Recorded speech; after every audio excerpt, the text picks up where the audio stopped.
Ang dami dito, oh. Kaso lahat naka-reserve na. Gunmetal, gray, red, silver, red, tsaka silver. Oh, naka-reserve na lahat eh.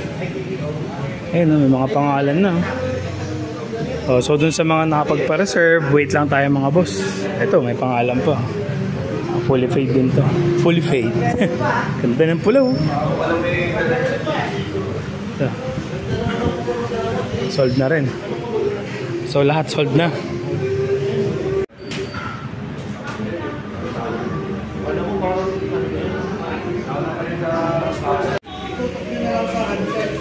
Congrats boss. Bagong owner ng ATR 160. May discount ka ba dyan boss? Wala. Di mo naabutan, may less 10k sila eh. Oh, hindi, ito lang last mo.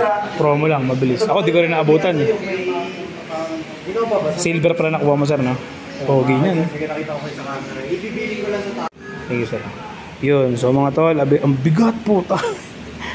Oh, available na to, yung ATR 160 na top box bracket. Si Bossing, oh, bagong owner. Kumuha ka na sir? Oh, congrats ha. Yan, no?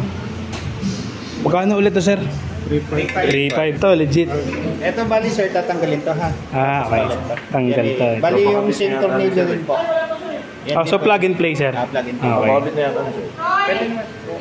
Ayan, no? Ayos to sir, oh. 3.5 lang. Ano? Sakto yan. Sukat na namin. Yung cross guard magkano? Wala kami. Wala po. 6,850. 6,850. Pre-order. Ano mo na lang sa kanya. Tapos noted, lagay mo doon na not certified.